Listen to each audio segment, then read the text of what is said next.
Good evening, Minister. Thank you very much for your time. Let's start where I left off with my previous two guests, Neil Coleman and Mwele Tsimbeke. You've had people over the past couple of days commenting on the economic strategy document that Treasury has put out there. Just your thoughts on both the way it made it into the public domain, but also what you believe is actually the intention.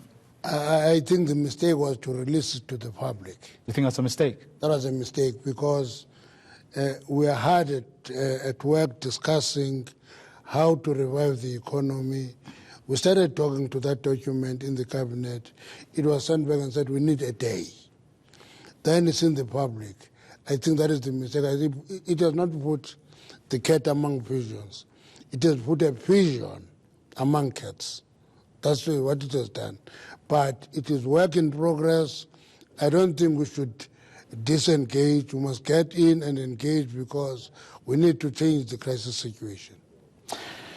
Now, the document makes bold predictions about what can be achieved, given, of course, all manner of conditions and things that must be put in place. But among those things, it says 1 million jobs. It talks also about a 2-3% economic growth, none of which everyone says will happen without sufficient, affordable energy. Mr. Energy Minister. Now, you see, many people criticize GIA. I was one of the very aggressive critics of them. But in discussing the economy now, I say we're in a low growth trajectory. Only under GATE we touch 5% growth. And to me, that tells us that there was something that was done correctly there, which we must unpack and correct and do other things that will correct it. Well, the other people who say we actually did nothing. We just happened to have been recipients of what was a commodity boom. There's no such in economics. In economics, it's a function of managing it. That's what it is. You see now, somebody was asking me, what do I say about the currency? I say the currency at the level it is and the price of gold and platinum, mining will make money this month. But those factors are cyclical by their nature. And the energy there's a side of energy that is outside of ESCOM, and there's ESCOM. And the debate that we're having is how to get ESCOM running. And in energy, in the 3 months that we've been there, we're discussing that we must not talk about just electricity or renewables versus coal. We must talk about how to ensure that there is a reliable, secure supply of energy to the economy. With the price of electricity, you see, in the first quarter, in the 3.2% decline, mining declined by 10.8% and contributed 0.8% to the overall decline. And look at it, we discovered that there are 3 factors that were strong there. One is the price of electricity. It's just too expensive. 2 is the load shedding that was prevalent in the first quarter. 3 was a long strike by AMCO in the coal section. And we're paying attention to those issues, and I think the second quarter will be better for mining. That's my prediction. It will be much better for mining. And if we do that in every sector and pay attention to what the sector should do to improve its performance, will improve the economy. Which, those who are supporting this Treasury document say it actually begins to do that. But I want us to go through some of the things that you have just raised.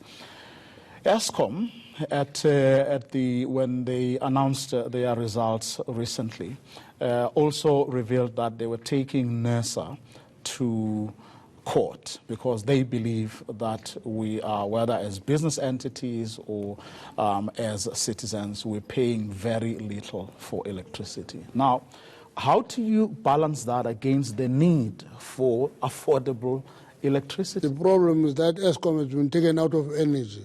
It's a public entity. To me, Eskom will have a more coherent debate if it is located in energy. And then when we put Eskom here and put NERSA here, we say to them, what do you look at? Eskom is a strange entity in the sense that it encourages intensive users not to use electricity intensively. It's a strange phenomenon. And as a result of that, demand is not growing, even if the economy is growing. And that's why there is a drive for people to have self-generation of electricity. That debate is necessary if the economy is going to be revived. But does it have to take place within the energy department?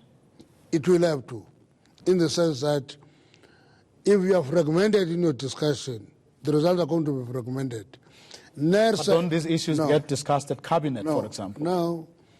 Policies must be engaged at departmental level, taken to cabinet, and be integrated there.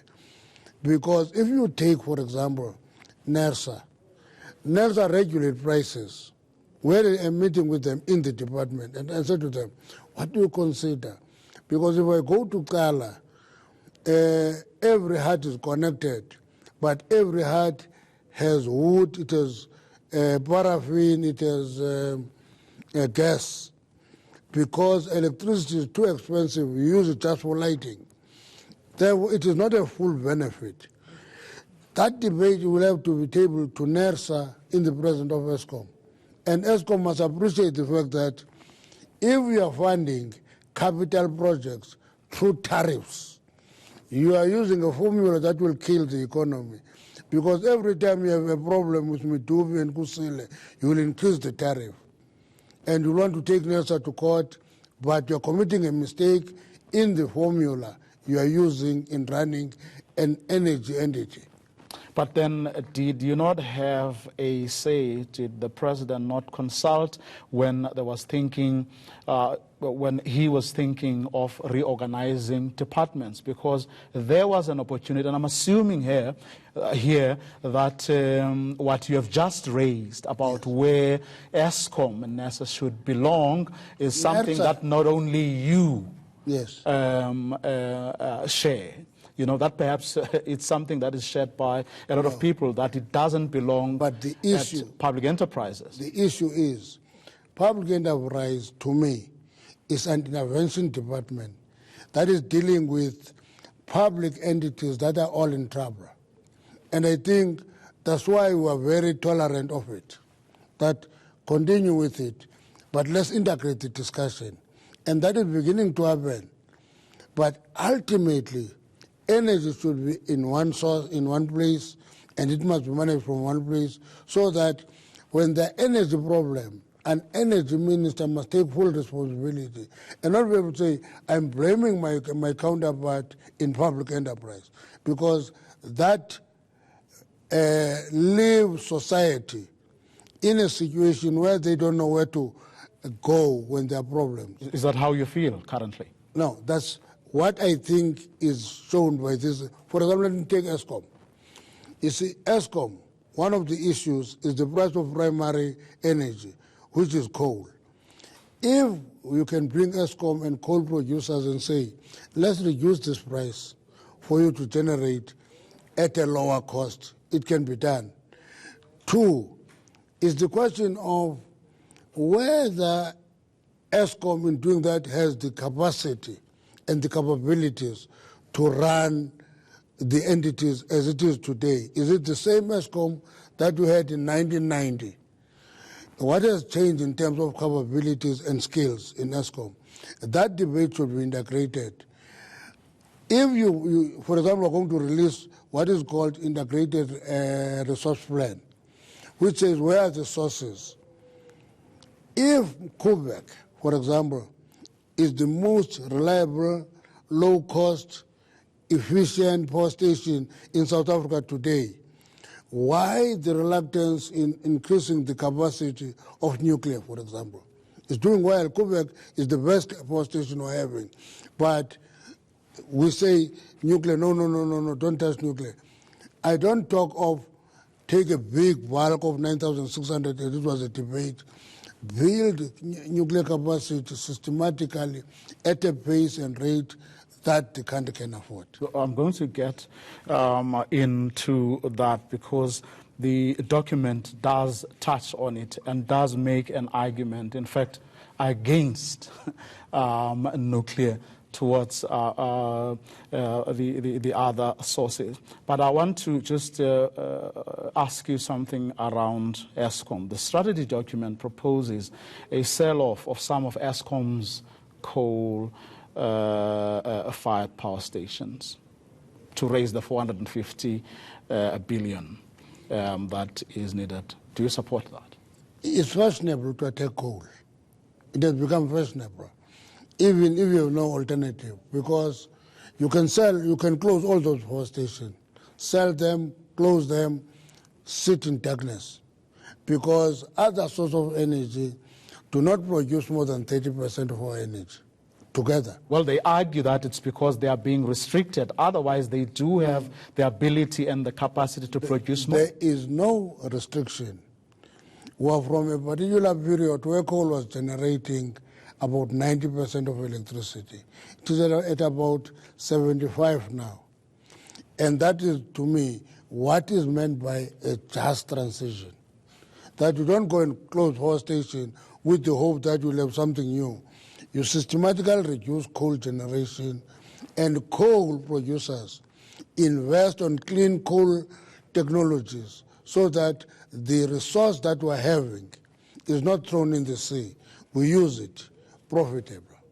Well, I mean, your stance on the future use of coal is not bought by critics who say, actually, if you start aggressively promoting the alternative sources, then you're going to almost automatically address your concerns. So where you say, destroy coal, don't touch nuclear, and then what is left? No, that's not the argument. The argument is not destruction. The argument is that there is not enough attention being put on ensuring that these alternative sources of energy are aggressively supported and promoted. The document, for example, says... My predecessor, in one day, signed contracts with 27 renewable companies. Okay, in one day. So that is not good enough. But you also know how long it took to do that and the problems that they encounter. And that is where South Africans run into problems. South Africans refuse to quantify progress they are making. They want instant solutions. And the economy will not give you instant solutions, will not get them. Be systematic, reduce coal systematically over a period. If there are new technologies that clean coal, look at them. As you allow other technologies to grow. Renewables are a technology that has entered the market.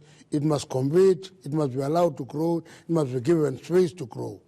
But it must not be located in a polemical debate that it is seen as the enemy of other technologies. It is not. It is a technology that is talking to climate change. It must be given space to grow, be supported, but as you do that, you reduce carbon emissions systematically as we committed in international conventions. Well, on the on nuclear, the document talks about how financially it's a problem because you need a lot of money. But there's also an issue of skills because it requires highly skilled experts and technicians, whereas renewable technologies require more low and semi-skilled workers. That is where the problem is, this counterposing of technologies. Koeberg today is the most reliable power station in South Africa, lowest cost and the most efficient, okay? Because nuclear station is expensive at commissioning and at decommissioning. When it is operational, it operates very efficiently. And therefore, it is important for us to look into all the alternatives. build renewables, but don't do away with fossil fuels. Don't do away with base load electricity supply. Base load electricity supply, don't do away with it, because you are going to face new problems further down the road. Now, I want to ask you a question or two about mining in the little time that we have left. Mining industry players have sort of accredited you with promoting regulatory certainty that they say was needed, and you've done that in the short time you've been in charge of the minerals portfolio. But other than moving up the policy perception and the investment attractiveness indexes, what have been have you seen any tangible benefits? In other words, has business actually come to the party, given that you acceded to a demand? Can I give you an advice? When you leave the studio, go to Exclusive Books, buy the Mining Weekly, read it. It will tell you that having given a license to Lily Mine, it is going to reopen. It will tell you that Priska Copper Mines has received a license, it will open. It will tell you that the investment by Vedanta in Northern Cape is progress. Sasol has opened 2 collieries as a replacement program. It will tell you that Exxaro invested 14 billion in Belfast. And I can give you a long list of these. Phosphor here in Bronco is going well. So there has been a positive we're not just talking about investment declarations. We talk of projects that are getting into the pipeline. The Golobeni issue continues to hang like an albatross around your neck. Do you have you thought of a way to proceed? How best you can deal with it? I don't know why it is an albatross around my neck. It has been on the table. Yes, for more than 16 years. Yeah, from 2002. I am now a minister responsible for that. And therefore I have a responsibility to deal with it and finalize it. What I can assure you, about Golobeni will take a decision whether to mine or not to mine. If we take it not to mine, that is based on evidence, we will not mine. But if the support of mining is in Golobeni, there will be mining. And you're not married to either outcome? No, I've never. That's why I said, let's do a survey in the area. Try to test the views of the people. If the outcome of that survey says, don't mine, we'll stop mining. If the survey says 80% of the people say we must mine, we'll. And interesting about Golobeni doesn't like mining, it doesn't like N2. And I think society must begin to talk to people who are anti-development. Because if we are beginning to take stances that are anti-development, society is going to decline. Actually, Golobeni has all the potential for tourism, for agriculture, for mining.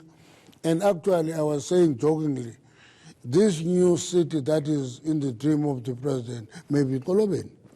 Is it? Yes. Why not? It can be Golobeni. So are you the one who planted the seed and the president said and said, let's look at Golobeni that city when the idea was talking about. Planted, I said, with the elements around Golobeni, that may be the next city. Quickly, your head as the chairperson of the ANC. The reason we are having all these discussions, and some people are at each other's throat, some analysts say it's because the ANC is not showing leadership, that the ANC is too absorbed in its internal, factional, and unproductive internal debates, that it has lost focus, it is not putting its heart and mind on the issues that matter. You see now, I'm in a position of a conflict of interest there, because that is criticism directed at me. But my experience is that the ANC is hard at work, is thinking about things. when we get 3.2% decline, we don't sleep. That's why I'm very interested next week when the result for the second quarter come, where there will not be registering a growth. And if we have, we'll have to analyze where does that growth come from and invest in the areas that generate growth. So you're not spending your time worrying about whether or not Advocate Busisiwe Mkhwebane should investigate where the 500,000 rands went to? You know, in the last debate, the president gave an appropriate answer. I said, if Parliament want to have rules that regulate internal party contestations, they must put the rules. But once the rules are in place, they will be applicable to everybody. The candidates in the party and the very other parties. So there will be no rules of internal party contestation that are meant for Mkhwebane and Ramaphosa. It must investigate everybody, and the parliament must have rules to regulate internal party contestation. So, Mantashe, thanks very much for your time. Of course. Mantashe, the Mineral Resources and Energy Minister.